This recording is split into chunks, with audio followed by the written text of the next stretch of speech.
हिंदुस्तान में 3-4 करोड़ मुसलमान पड़े हैं, वो मिराज की बात नहीं है। लेकिन बात एक है कि हिंदुस्तान में जो मुसलमान पड़े हैं, वो मुसलमान ने, काफी लोगों ने, ज्यादातर लोगों ने पाकिस्तान बनाने में साथ दिया। ठीक दिया, अभी ठीक है। लेकिन अब एक रोज में, एक रात में क्या दिल बदल गया? वो मुझे समझ में नहीं आता कैसा बदल गया कि एकदम कहते हैं हमको मान दो। तो ये मेरी समझ में नहीं आता कि एक रोज में दिल सबका कैसा बदल गया। तो कहते हैं कि हम वफादार हैं, तो हमारी वफादारी में शंका क्यों की जाती है? आपको सस्पिशन क्यों आता है? तो हम कहते हैं भाई हमको क्यों पूछते हो? आपके दिल को पूछो, भीतर पूछो, हमको मत पूछो। वो हमको पूछने की बात नहीं है। लेकिन हमने एक बात कही कि आपने पाकिस्तान बनाया, आपको मुबारक, हमें उसमें कोई दखल देना नहीं चाहते। कोई कहते हैं कि हम आकर पाकिस्तान और हम एक हो जाए। मैं कहता हूं कि मेहरबानी करके ऐसी बात न करो, वो कैसे रहने दो।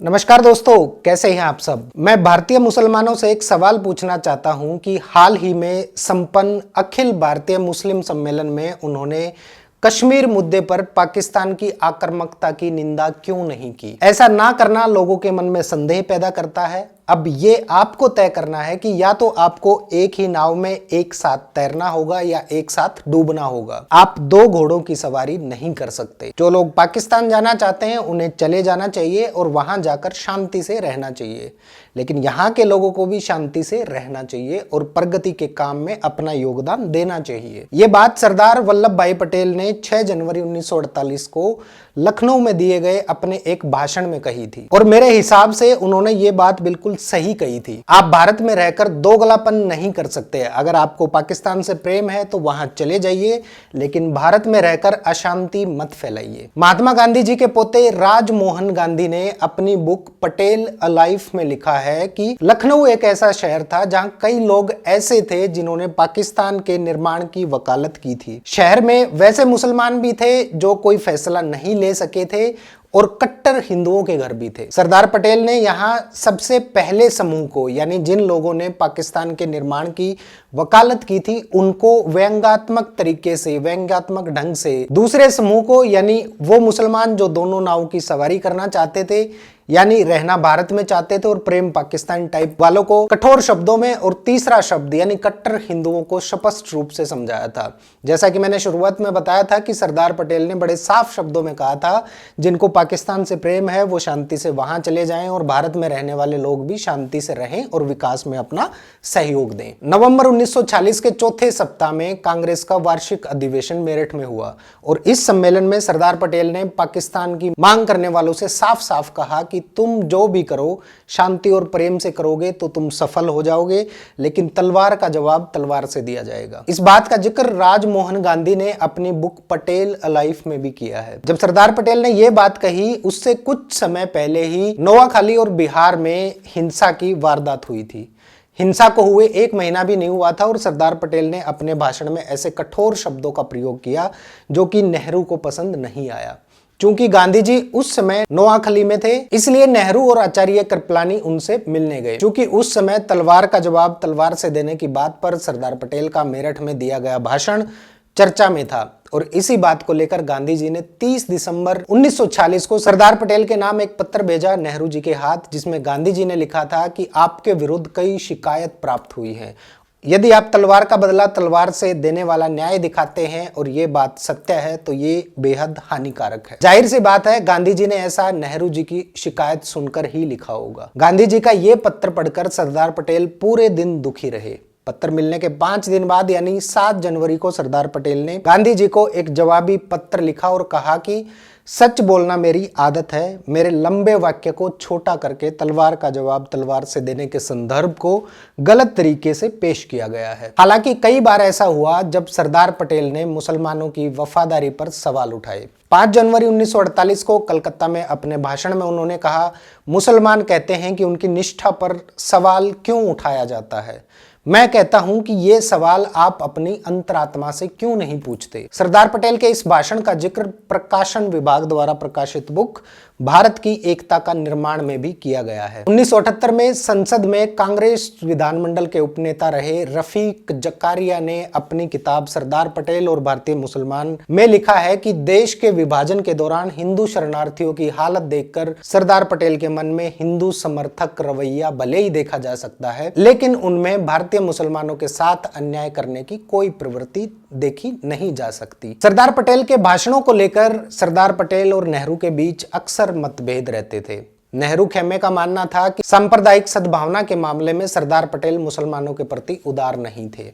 वहीं जानकारों का कहना है कि सरदार पटेल के बयान को घटना, समय, स्थान, व्यक्ति और संदर्भ से नहीं जोड़ा जाना चाहिए और ना ही उनके किसी वाक्य को मुस्लिम विरोधी करार दिया जाना चाहिए। इतिहासकार और शोधकर्ता रिजवान कादरी का कहना है कि सरदार पटेल बिना सोचे समझे नहीं बोलते थे। संदर्भों में देखें तो ये कहना गलत नहीं होगा कि जिस धर्म ने देश को विभाजित किया, क्या उनके अनुयायी देश के प्रति वफादार रहेंगे। कई बार सरदार पटेल द्वारा किए गए व्यंग या कटाक्ष भी विवादों का कारण बने। जकारिया ने भी अपनी किताब में लिखा है कि सरदार पटेल ने एक बार कहा था कि भारत में केवल एक ही राष्ट्रवादी मुस्लिम है और वो नेहरू है। तब ये बात इतनी फैल गई थी कि गांधी जी को सरदार पटेल से कहना पड़ा था कि सरदार पटेल, आप अपनी हाजिर जवाबी को अपने विवेक पर हावी ना होने दें। हैदराबाद में भी काफी हिंसा फैली हुई थी। स्थिति नियंत्रण में आने के बाद सरदार पटेल ने वहां मुसलमानों को आश्वासन दिया था कि जब तक मुसलमान भारत के प्रति वफादार रहेंगे उन्हें डरने की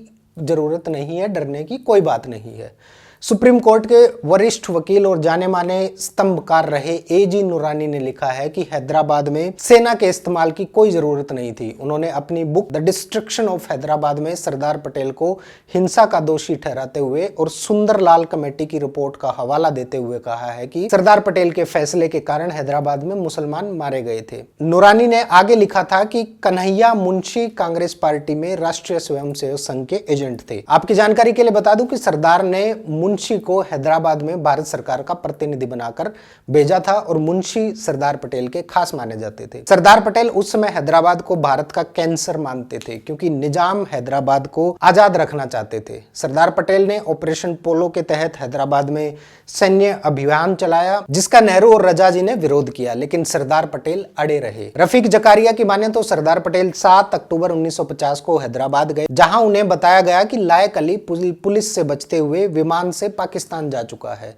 और यह खबर सुनकर हैदराबाद के मुसलमानों ने खुशी मनाई थी। उस वक्त लायक अली निजाम के अंतिम प्रधानमंत्री थे। जब मुसलमानों ने लायक अली के पाकिस्तान भाग जाने पर खुशी मनाई, तब सरदार पटेल ने मुसलमानों से नाराजगी जाहिर करते हुए कहा कि मुझे संदेह है कि मुसलमान अपना भविष्य भारत से नहीं जोड़ रहे हैं। जब जिन्ना ने 16 अगस्त 1946 को पाकिस्तान की मांग पर सीधी कार्रवाई करने का दिन घोषित किया तो इसका बंगाल में बेहद खतरनाक असर देखने को मिला।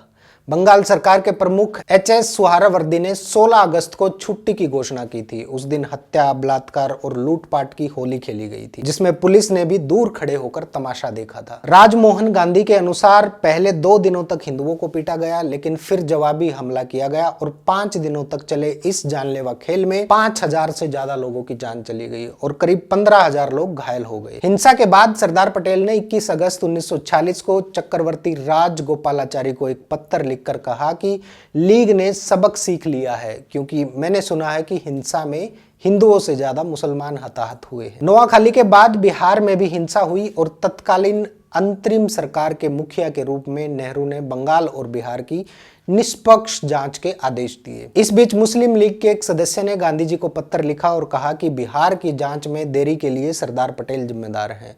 पहले गांधी जी ने सरदार पटेल को पत्र लिखा और कहा कि ऐसा लग रहा है कि आप जांच आयोग के खिलाफ हैं। उसके बाद में 5 फरवरी 1947 को दूसरा पत्र लिखकर कहा कि अगर आप जांच आयोग नहीं बिठाएंगे तो स्थिति भयावह हो सकती है। सरदार पटेल ने गांधी जी को उनके पत्र का उत्तर 17 फरवरी को एक पत्र लिखकर दिया और कहा, किसने कहा मैं जांच आयोग के गठन में बाधा डाल रहा हूं। जांच रोकने में राज्यपाल का हाथ है और वायसराय भी ऐसा नहीं चाहते। वायसराय की सिफारिश पर कलकत्ता में जांच चल रही है, लेकिन रिपोर्ट 12 महीने बाद आएगी। सोचने वाली बात है कि इतनी देर बाद जांच का क्या मतलब है। ये जांच के नाम पर खाना पूर्ति होगी और केवल अनावश्यक खर्च बढ़ेगा, इसके अलावा जांच से कोई फायदा नहीं होगा। 14 अगस्त 1947 को पाकिस्तान और 15 अगस्त 1947 को भारत आजाद हुआ। पश्चिम पंजाब और उत्तर पश्चिम सीमांत प्रांतों में सांप्रदायिक दंगे भड़क उठे, जिसके कारण पश्चिम पंजाब के लाहौर, सियालकोट, गुजरांवाला और शेखपारा में भयानक नरसंहार हुआ, जिसका असर अमृतसर पर भी पड़ा। इसके बाद यह आग कलकत्ता में भी फैल गई। गांधी जी ने कलकत्ता में शांति के प्रयास के लिए उपवास किया और जब वहां शांति स्थापित हुई तो दिल्ली में दंगे भड़क उठे। दिल्ली में पाकिस्तान से आए शरणार्थियों को शरण दी जानी थी और 5 सितंबर 1948 तक करीब 2 लाख हिंदू और सिख शरणार्थी दिल्ली आ चुके थे। मौलाना अब्दुल कलाम आजाद ने अपनी बुक इंडिया विंस फ्रीडम में लिखा है कि दिल्ली में सिखों की एक दंगाई भीड़ ने मुसलमानों पर हमले शुरू कर दिए। मुझे आश्चर्य हुआ कि अगर पश्चिम पंजाब में हिंदुओं और सिखों के खिलाफ हिंसा के लिए वहां के मुसलमान जिम्मेदार थे, तो दिल्ली में निर्दोष मुसलमानों को क्यों निशाना बनाया जा रहा है। दिल्ली में पीड़ितों की संख्या इतनी अधिक थी कि पुराने किले में उनके लिए एक राहत शिविर स्थापित करना पड़ा। गांधी जी मुझसे, सरदार पटेल और नेहरू से मामले पर विवरण देने के लिए कहते थे, जिससे सरदार पटेल का दृष्टिकोण अलग था, जिसके कारण हम दोनों के बीच मतभेद बढ़े। एक तरफ मौलाना अब्दुल कलाम आजाद और जवाहरलाल थे, जबकि दूसरी तरफ सरदार पटेल थे। प्रशासन में 2 गुट हो गए। लोग सरदार पटेल की ओर देखते थे क्योंकि वो देश के गृह मंत्री थे।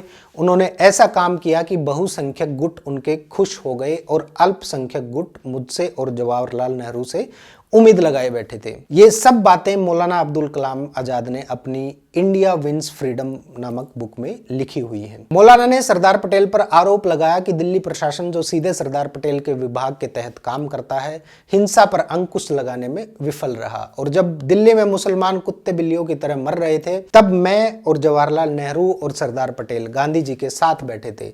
जब जवाहरलाल ने दिल्ली में हिंसा को रोकने के लिए प्रशासन के काम करने के तरीके पर नाराजगी व्यक्त की, तो सरदार पटेल ने उनसे कहा कि मुसलमानों को डरने की जरूरत नहीं है, सरकार मुसलमानों की जान माल बचाने की पूरी कोशिश कर रही है, इसके अलावा और कुछ नहीं किया जा सकता। आगे मौलाना लिखते हैं कि सरदार के जवाब से जवाहरलाल नेहरू को सबसे ज्यादा झटका लगा।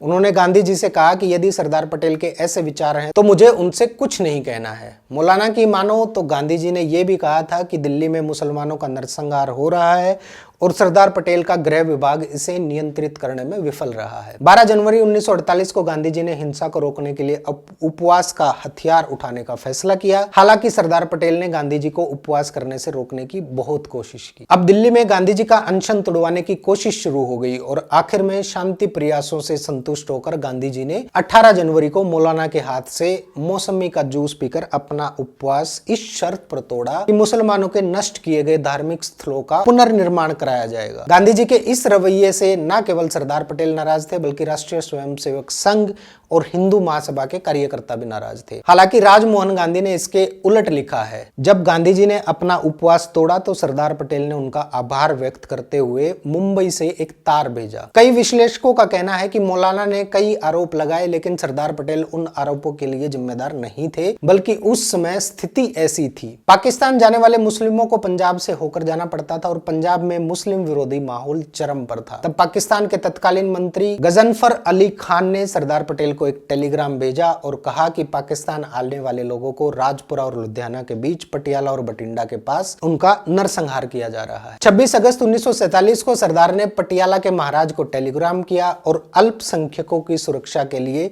कदम उठाने और विश्वास का माहौल बनाने का अनुरोध किया। दंगे ना रुकते देख सरदार पटेल 30 सितंबर को खुद अमृतसर पहुंचे और वहां एक बैठक की। सरदार पटेल ने सभा में कहा कि आज स्थिति ये हो गई है कि लाहौर में कोई हिंदू या सिख अकेला नहीं चल सकता और अमृतसर में कोई मुसलमान नहीं रह सकता। ऐसे हालातों के कारण दुनिया में हमारा नाम खराब हो गया। राजमोहन गांधी लिखते हैं कि सरदार पटेल के इन व्यक्तिगत प्रयासों के कारण उसके बाद पाकिस्तान जाने वाले एक भी ट्रेन पर हमला नहीं किया गया। मोहम्मद अली जिन्ना ने भी सरदार पटेल पर कई आरोप लगाए और 18 नवंबर 1945 को दिल्ली में AICC सत्र में पटेल द्वारा दिए गए भाषण का जवाब देते हुए कहा कि हिंदू मुस्लिम भाई भाई और भारत एक है जैसे नारे सरदार पटेल के मुख पर शोभा नहीं देते।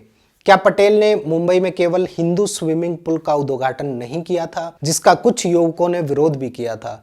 स्विमिंग पूल के साथ साथ मुसलमान इतने भाग्यशाली नहीं थे कि समुद्र के पानी का उपयोग कर सके। द हिंदू के एक लेख में कहा गया है कि अगर कोई सरदार पटेल को मुस्लिम विरोधी बताकर उनका राजनीतिकरण करता है तो वो सरदार पटेल का अपमान कर रहा है। सरदार पटेल अपने विरोधियों से निपटने में बहुत सख्त थे। उनके पास छुपे हुए आरएसएस कनेक्शन थे।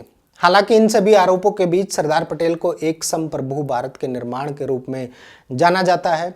जकारिया की माने तो देश भर में फैली 562 छोटी बड़ी रियासतों का भारतीय संघ में एकीकरण करना वास्तव में एक बहुत बड़ा टास्क था, एक बहुत बड़ा काम था। और ये चमत्कार करके सरदार पटेल ने अपने लिए भारत के बिस्मार्क की उपाधि अर्जित की। हालांकि इसमें कश्मीर शामिल नहीं था, उसकी जिम्मेदारी सरदार पटेल के हाथों में नहीं थी और तब से लेकर आज तक कश्मीर हमारी राजनीति के लिए एक समस्या के तौर पर देखा जाता है। नेहरू ने यह भी शिकायत की थी कि दिल्ली हिंसा में आरएसएस कार्यकर्ता शामिल थे, फिर भी पुलिस ने उनके खिलाफ और दंगा करने वाले सिख गिरोह के खिलाफ कार्रवाई नहीं की। हालांकि बाद में नेहरू ने स्वीकार किया कि दिल्ली पुलिस ने उनके खिलाफ धीरे धीरे कार्रवाई की थी। 20 जनवरी को गांधी जी की प्रार्थना सभा में जोरदार विस्फोट हुआ, गांधी जी बच गए। पश्चिम बंगाल के मदन लाल पाहवा नाम के एक व्यक्ति ने बम फेंका था, जिसे पकड़ लिया गया, लेकिन बाकी लोग भाग निकले। पुलिस को मदनलाल से जानकारी मिली कि गांधी जी की हत्या की साजिश रची जा रही है, जिसको लेकर सरदार पटेल ने गांधी जी को सुरक्षा देने की बात कही, लेकिन गांधी जी ने इसका विरोध किया और सुरक्षा लेने से इनकार कर दिया। 30 जनवरी को सरदार पटेल मणि बहन के साथ गांधी जी से मिलने पहुंचे और नेहरू और सरदार पटेल के बीच मतभेदों को लेकर चर्चा हुई। गांधी जी ने सरदार से कहा कि वो इस विषय पर नेहरू से भी बात करेंगे, क्योंकि वर्तमान परिस्थितियों में दोनों के बीच मतभेद होना देश हित के लिए ठीक नहीं है। करीब 3 मिनट में मणि बहन और सरदार पटेल अपने घर पहुंच गए, जहां उनको पता चला कि किसी ने बापू को गोली मारकर हत्या कर दी है। गांधी जी की हत्या के बाद सरदार पटेल पर आरोप लगने लगे। 3 फरवरी को स्टेट्समैन के एक स्तंभकार ने लिखा कि महात्मा गांधी को सुरक्षा प्रदान करने में विफल रहने के लिए सरदार पटेल को गृह मंत्री के पद से इस्तीफा देना चाहिए था। राजमोहन गांधी के अनुसार सरदार पटेल ने अपना इस्तीफा लिखा, लेकिन भेजा नहीं। नेहरू ने सरदार पटेल को एक भावनात्मक पत्र लिखा और कहा कि हमारे बीच मतभेदों को नमक और मिर्च लगाकर पेश किया जा रहा है, इस बुरे खेल को रोकना जरूरी है। बापू की मौत के बाद जो आपातकाल पैदा हुआ है, इसका मुकाबला करने के लिए हमें मित्र या सहयोगी के रूप में कंधे से कंधा मिलाकर काम करना चाहिए। सरदार पटेल ने भी उत्साह पूर्वक अपना उत्तर दिया और कहा कि बापू की राय भी यही थी कि हम परस्पर जुड़े रहें। इसी बात को ध्यान में रखते हुए आपके नेतृत्व में मैं अपने कर्तव्यों को पूरा करने के लिए प्रतिबद्ध हूँ। गांधी जी की हत्या के बाद आरएसएस और हिंदू महासभा पर प्रतिबंध लगा दिया गया था। हालांकि सरदार पटेल और नेहरू के इस बारे में अलग अलग विचार थे। नेहरू आरएसएस और हिंदू महासभा को फांसीवादी मानते थे, जबकि सरदार पटेल उन्हें देशभक्त मानते थे। नेहरू का मानना था कि बापू की हत्या एक बड़ी साजिश का हिस्सा थी, जिसके लिए अभियान आरएसएस ने चलाया था, लेकिन सरदार पटेल इससे सहमत नहीं थे। मौलाना आजाद लिखते हैं कि सरदार पटेल का दिमाग किस दिशा में काम कर रहा था, इसका एक और उदाहरण देखिए। सरदार को लगा कि मुसलमानों पर हमलों के पीछे कारण है और तर्क देना जरूरी है। सरदार पटेल ने दिल्ली में एक मुस्लिम घर में पाए गए हथियारों की एक प्रदर्शनी आयोजित की थी। उनका मानना था कि मुसलमानों ने हिंदुओं और सिखों पर हमला करने के लिए हथियार इकट्ठे किए थे और अगर हिंदुओं और सिखों ने विरोध नहीं किया होता तो मुसलमान उन्हें नष्ट कर देते। हालांकि ऐसे आरोपों के विपरीत सरदार पटेल को मुसलमानों की भी चिंता थी। राजमोहन गांधी के अनुसार जब राजपूत और सिख सैनिकों ने मुसलमानों की रक्षा करने के बजाय उन पर हमला कर दिया तो दिल्ली में सरदार पटेल ने सिख और राजपूत रेजिमेंट के स्थान पर मद्रास रेजिमेंट को तैनात कर दिया था। सरदार पटेल को दक्षिणी दिल्ली में निजामुद्दीन दरगाह की भी चिंता थी, जहां कुछ डरे हुए मुसलमानों ने शरण ले रखी थी। सरदार पटेल दरगाह के दौरे पर गए और वहां के प्रभारी अधिकारी को सुरक्षा के पुख्ता इंतजाम करने का निर्देश दिया। उर्विश कोठारी ने भी कहा है कि सरदार पर उस दौरान बहुत सारी जिम्मेदारियां थी। उनमें हिंदू मुस्लिम एकता के साथ प्रशासनिक दृष्टिकोण भी था। उनके मन में मुसलमानों के प्रति अलगाव की भावना थी, लेकिन वो मुसलमानों को खत्म करने की विचारधारा में विश्वास नहीं रखते थे। अब इन सारी घटनाओं के अंशों को ध्यान में रखकर आप लोग खुद अंदाजा लगाइए कि सरदार पटेल मुस्लिम विरोधी थे या नहीं थे। मिलते हैं अगली वीडियो में, तब तक के लिए नमस्कार।